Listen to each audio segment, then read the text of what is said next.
Yo, what is up, guys? Welcome to another Speedrun Interview. This time, I'm interviewing someone from the Scooby Doo Speedrun community. I'm interviewing someone named SinDarkFatez. Alright, let's go ahead and get started. Why did you start speedrunning? So I first found out about speedrunning was back then. I used to look up walkthroughs for games that I got stuck on as a kid. And one day in my recommendation, I saw a video for SpongeBob SquarePants Battle for Bikini Bottom. And that's how I first got exposed to speedruns. And thereon, if there was a game that I played a lot as a kid, I would simply look up speedruns for that game. And I would just simply watch the world record video, just try to replicate the struts as best as I can. And I would just simply put up a stopwatch on my phone and just write down my times on a notepad, since I didn't have any ways to record my runs until that was last year in January during winter break, to where I actually had a PC and I was just very bored that winter break, so I decided to just get back into speedrunning. And I checked on speedrun.com if there was ever boards for a game called Charlie Murder, and there was, and thereon I simply just knew I can start my speedrun career right then and there. What games are you currently speedrunning, and what games do you plan on speedrunning in the future? The games I usually speedrun usually change, but the games I've spent the most time and put the most effort into have been Charlie Murder, Scooby Doo Unmasked, The Dishwasher Vampire Smile, Neon White, and Cry of Fear. I have done also other runs for Deltarune, Aeronoctis's Put Yourself Together, Monster Crown, and FNAF Security Breach. And for future games, I'm not sure. There's really no games on my list right now for speedrunning, so we'll just have to see what I will do in the future, as I do plan on obviously learning more games. But right now, I'm simply just going back to older speedruns that I know that I can optimize a bit further. What glitches, skips, and or tricks would you say has been the easiest and also the hardest for you to perform? So the easiest trick I've ever learned in any speedrun has to be from Charlie Murder, as there's a trick called Car Clip, and you get cars in that game by using a certain item that allows you to pick up any object that you break with it. So we just simply stack a bunch of cars in our inventory. Then in the mall, there's tables you have to use grenades to break for, but if you simply just look to the left of the tables, you open up your inventory and just go where your cars are stacked. You simply just press A like 3 to 4 times, as it usually depends on your positioning, but you usually just clip in pretty easily. Then for the hardest strat I've ever learned, that has to be in Scooby Doo Unmasked, as it's called 8-hit Dragon.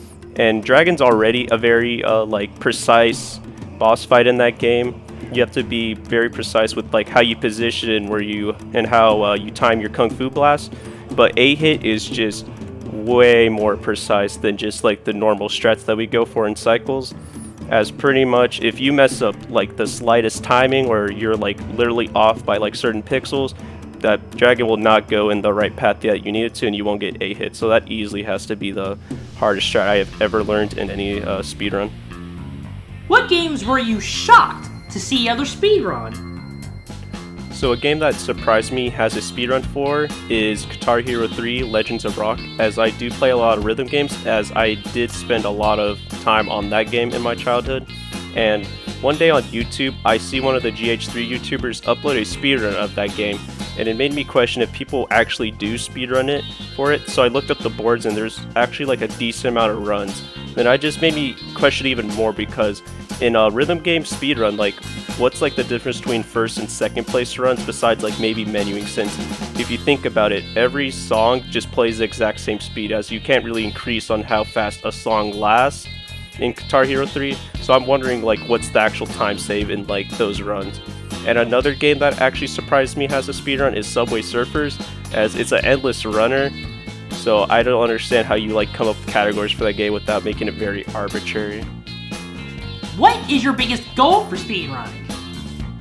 The biggest goal I have right now in speedrunning is to showcase a run in either Awesome Games Done Quick or ESA, as those are the biggest stages for speedrunning, and I feel like a majority of speedrunners strive to be in those marathons, as you finally get to showcase a game that you have put a lot of time and effort into, whether you have been running that game for either days, weeks, months, or even years, as you get to show it to the biggest audience possible. And the games I would like to showcase in a marathon like that would be Charlie Murder, Scooby Doo Unmasked, The Dishwasher Vampire Smile and Cry Fear, as all the games are very special to me. They all have a great speedrun history to them.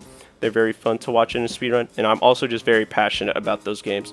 I would obviously like to just show everyone, hey, there's people running this game, there is community for it, and I would just want to get a lot of people interested in those games.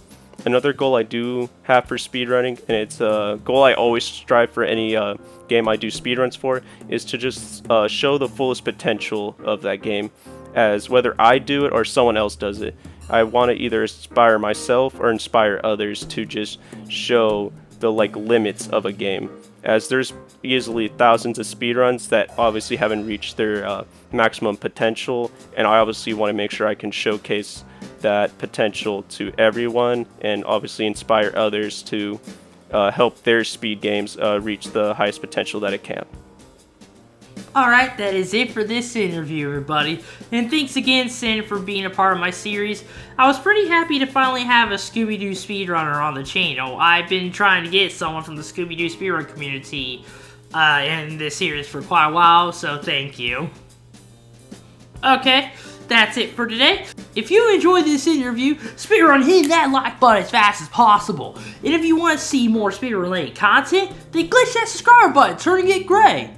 Thanks again for watching, and I'll see y'all next time. Goodbye, everybody.